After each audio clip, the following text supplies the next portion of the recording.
Have you ever tried to do realistic train switching with a few friends and then have it degenerate into a bunch of trains chasing each other around the room? Well, I have. This is Reality Model Railroading and your host, Bert Stewart, welcoming you to part 50 of my continuing series of, like I said, Reality Model Railroading Operations videos. We were doing some perfectly good switching with this GP9, and suddenly a British 47 class locomotive pulls a bunch of Penn Central hoppers into the scene, and another friend was working on some modern era locomotives when I'm trying to model 1973. At some point I gave up and we just ended up chasing trains around the room. But hopefully you'll enjoy the rail fanning in this short video. So buckle your seat belts and let's get started. This British Rail 47 class locomotive is pulling a bunch of Penn Central cars that we call the Plutonium Train, and we just passed the Dravis Street overpass in Seattle's Interbay Yard. I love those Santa Fe reefers. And the blue box car there belongs to David Warren in Phoenix from his layout. Anyway, now we're approaching the grade crossings at Broad Street and beyond. You can see a little facsimile of the Space Needle hanging on the wall there. And a beautiful long distance shot of this train cruising through downtown Seattle.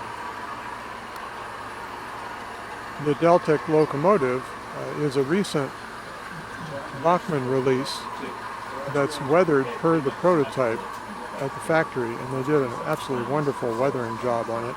You'll see some close-ups of that in a minute. Now you're getting an overview of the Interbay Yard, which is fine, but if we go over to the Bayside Yard, we see some modern locomotives that Dave is breaking in.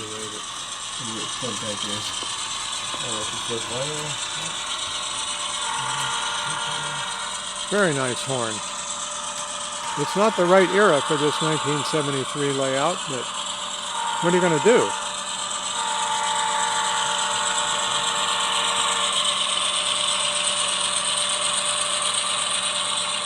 It turned out, from the layout owner's point of view, the best thing about this was he discovered a little blip in the track that caught on the snowplow. Watch this.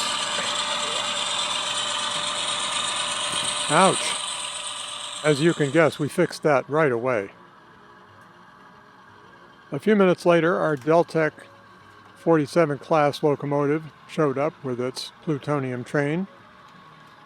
And you can see in the siding there, we have a BNSF unit with its camera antenna sticking up. The British didn't have a lot of grade crossings, so you don't see them blowing the horn much. But boy, did you see that weathering on the side of that engine? We like running it with the Plutonium Train cars because they're also heavily weathered. Now the caboose is another story, but we'll get that done soon, I promise.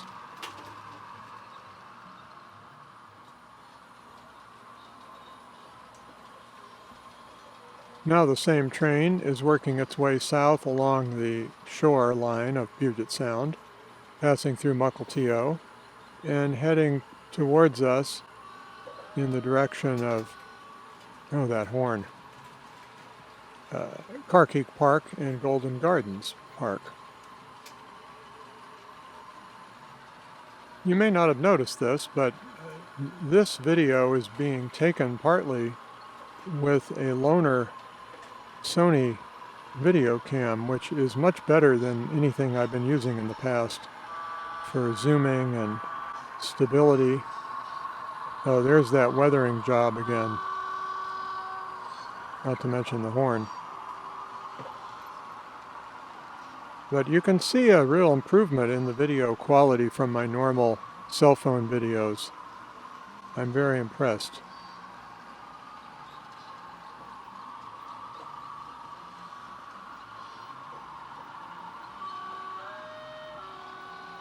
Oh my goodness.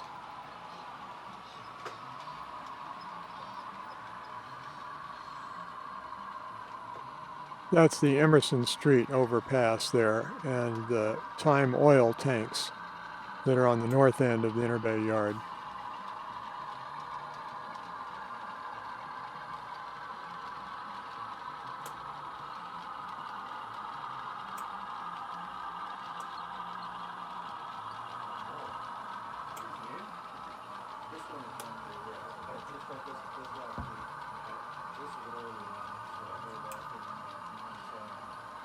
That building in the foreground is the Interbay car repair shed.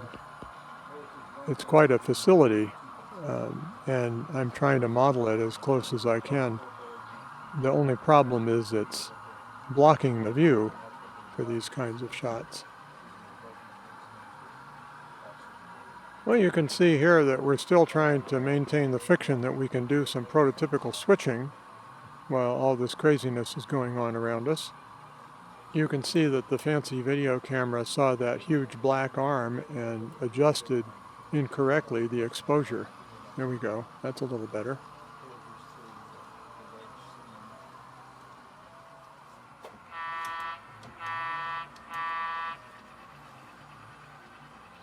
Now you can see inside the car repair shed. It's kind of cool. I haven't detailed that yet, but there's time.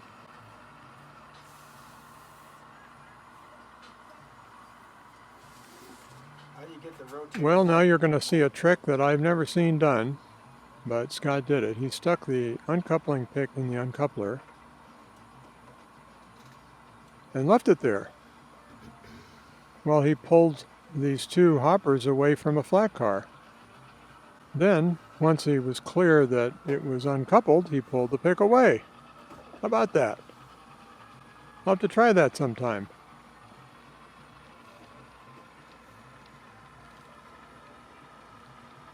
Now this next shot is just gratuitous helicopter rail fanning.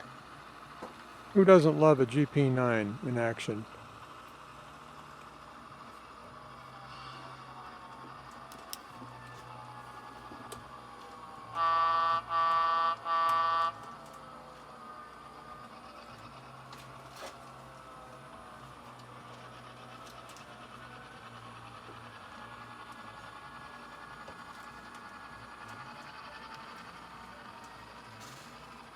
Well, it looks like we're going to add those two hoppers to the train, whatever train that is. But as I've already warned you, things are about to degenerate.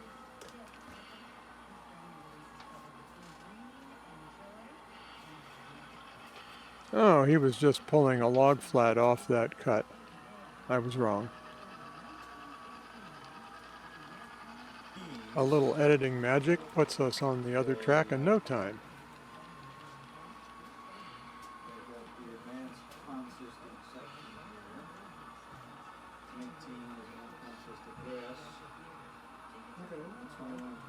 Well, this is very nice, but we're about to get distracted by a lot of mayhem. All we can do right now is just relax for a moment and enjoy a peaceful, flat switching scene. Did you have it in the basic consist? Did you cancel out the basic consist? Yeah.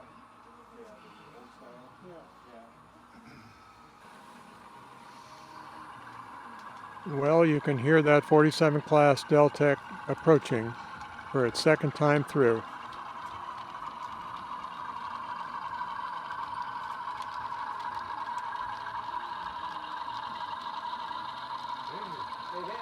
This time we have a little higher angle and we can admire the train cars that are all carefully weathered. You've got to love that horn. It's strange, a little depressing, but it's realistic. And realism is what we're after here, right? A Penn Central train hauled by a British locomotive going through a Seattle, Washington scene.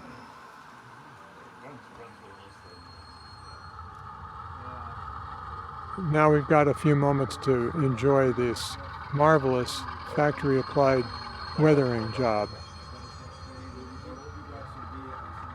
Robin tells me that the company did the weathering off of the prototype photo of this specific locomotive.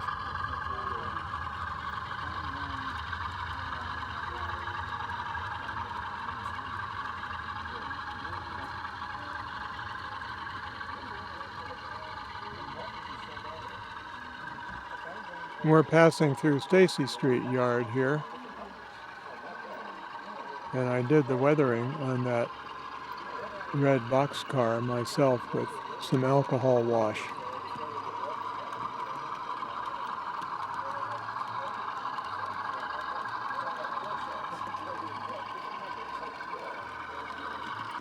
Uh-oh. Looks like somebody forgot to throw a switch. These things happen in reality model railroading.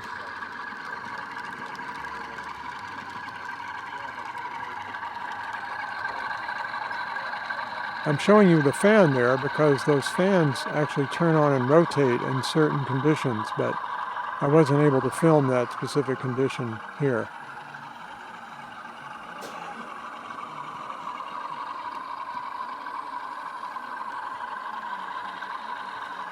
You can see I'm monkeying around with the zoom a little bit with this new video camera, trying to learn how to use it.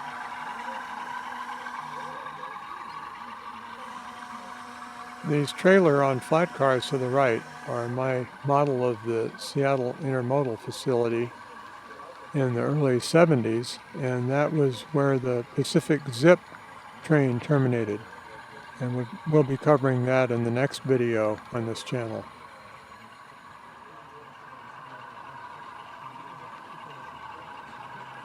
Here's a good shot I don't usually show you of what I call the illegal cutoff between the south end of the railroad and the middle of the railroad. We only use this when we're doing continuous running. In an operating session, we would never let a train come up here. But this takes us directly from South Seattle up to Everett across the Snohomish River Bridge. And this is where Delta Y is. This allows the train to continuously run around the basement.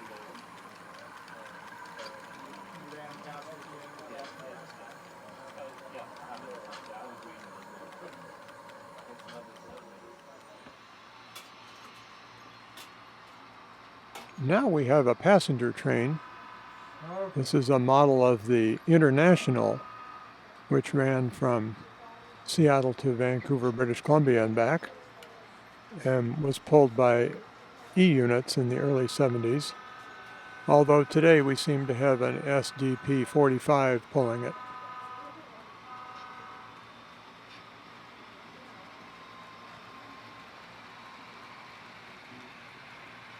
Our Plutonium Train is now being pulled by a Penn Central GP9, which is racing along right behind the passenger train.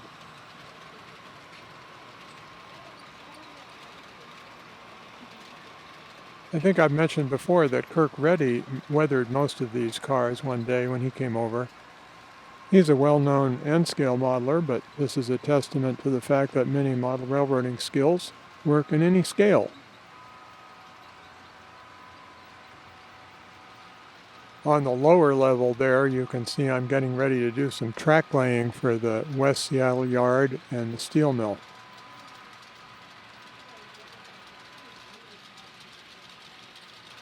The sound quality coming out of this Sony video camera is very impressive. You can hear the clickety-clack of those wheels.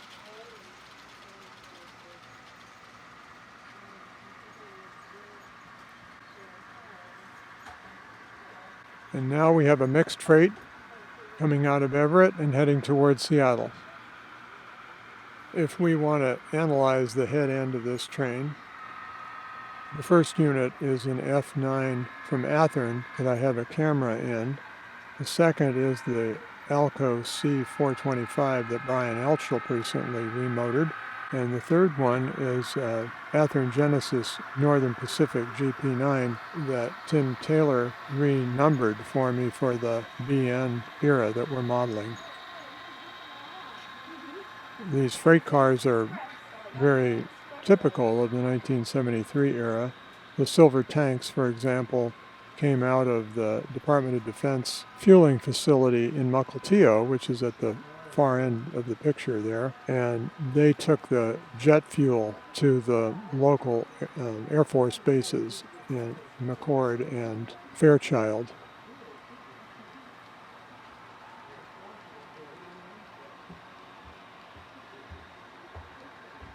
Well, that was nice. Now we're going to get a much better view of that passenger train. It's made its way around the loop, and it's going to come up here and stop at the Ballard station once again.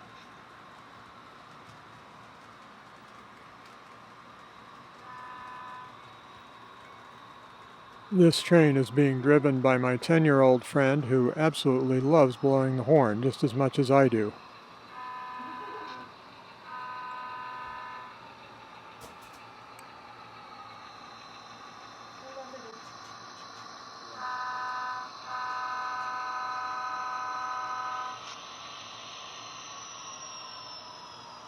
Looks like we're going to make a station stop here at Ballard.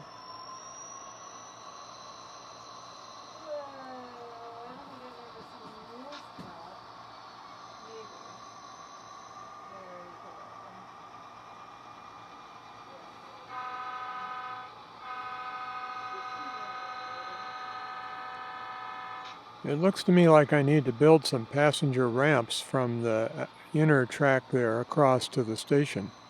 All those passengers are going to have to risk their lives on the other main track. Yikes. Ballard station. Ballard. Let me know when you're ready to go. You ready to go? Mm-hmm. All aboard!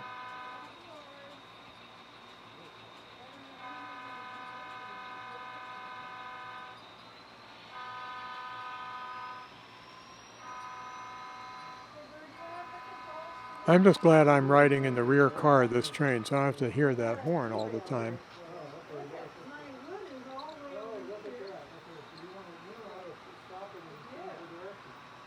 So meanwhile, Bill has got his train running as if nothing happened.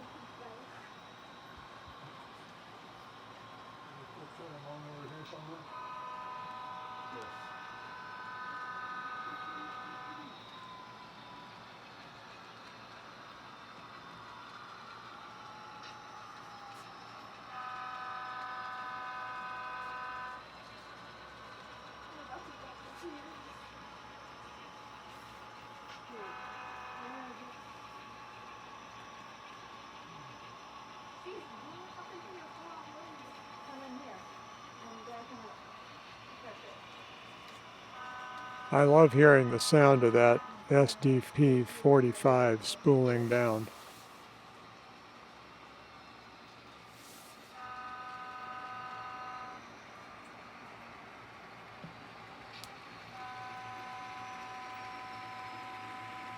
Well, here comes the Plutonium Train once again. Hopefully it won't crash into the passenger train.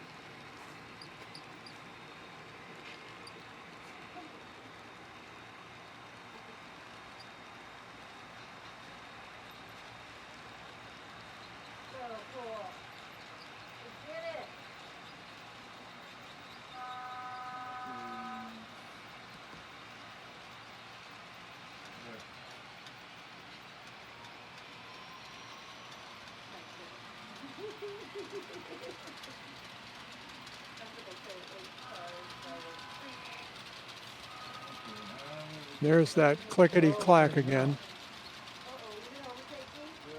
That's another reason it's good to have metal wheels on your rolling stock. Not only does it keep the rails cleaner, but it makes great noises.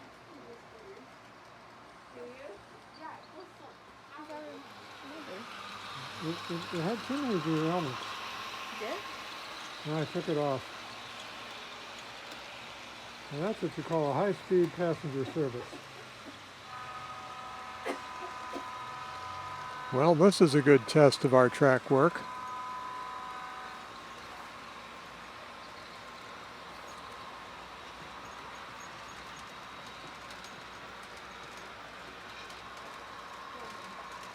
Like I said earlier, we degenerated into a bunch of train running here. But there's a nice view at the Delta Y where you can see the other two trains on the layout. The Plutonium Train in the foreground and the mixed freight in the background. Try your 0 button again and see if you can get your headlight on. For some reason, I can't seem to get enough of this plutonium train. I don't know why, and it doesn't make any sense because you wouldn't haul plutonium in open hoppers like this. They would be in very carefully sealed containers. I grew up in Providence, Rhode Island, so I kind of get a kick out of this Penn Central, which was very much happening when I was a teenager. Although, obviously, a train like this would never have gotten as far west as Seattle.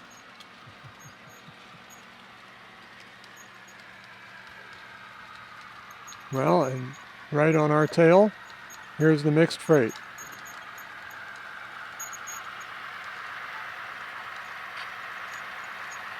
I'm really liking the audio that's coming out of this video camera. Doesn't it sound good?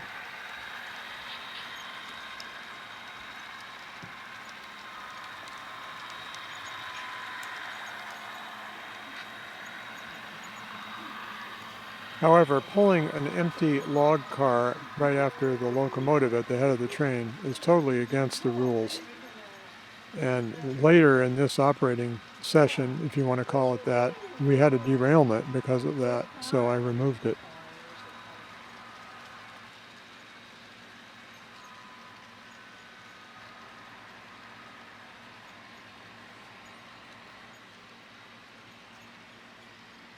For this shot, I had the camera on a tripod, and I just grabbed the tripod and hauled it up to the ceiling. It's a little bit unstable, but cool shot. You can see how close our mixed freight was to hitting the plutonium train on the rear. I haven't installed signals on this layout either, so these engineers are completely flying blind.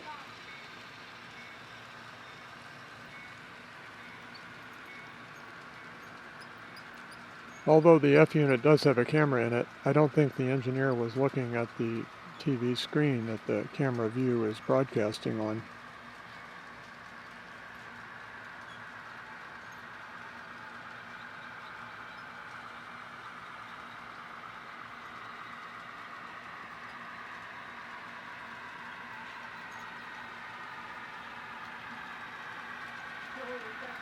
Yes, that Alco is a very beautiful piece of work. Much thanks to Brian Altrip.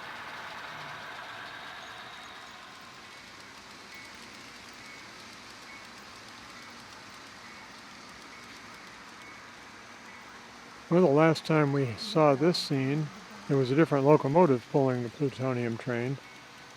I was hoping we could get this out of town before we had a nuclear incident of some kind, but I guess we'll just have to tolerate the risks.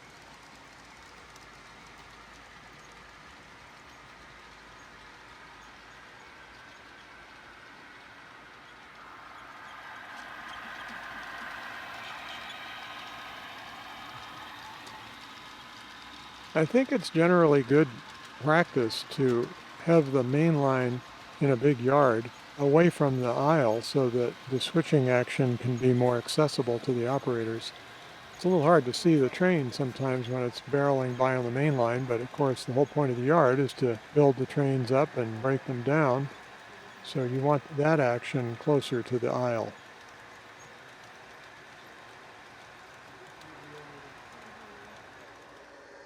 Well, if one British invasion wasn't enough, we have a second one. It's not beautifully weathered like the last one, but it's a beautiful replica nonetheless. This is an 00 scale locomotive, but the British clearances are smaller than the North American clearances, so it looks perfectly in place on this HO scale layout. Here we're running through Stacy Street Yard, past a maintenance of way train. And in just a minute, I'll show you what kind of zoom you can get with a fancy camera like I've been using today. As this engine goes across Royal Brome, I backed up and then zoomed in on the locomotive from a distance. And you'll see this right here. It auto-focuses right on the engine, and then I can adjust the zoom as needed, although I need to get better at doing it gradually. And that shows you what you can do with a camera, if it's a good enough one.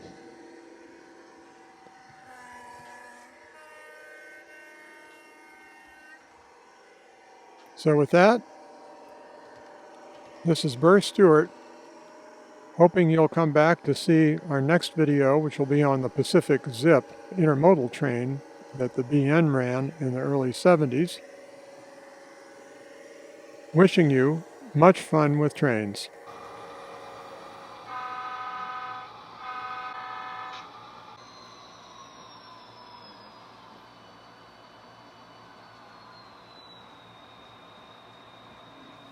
Ballard Station, Ballard.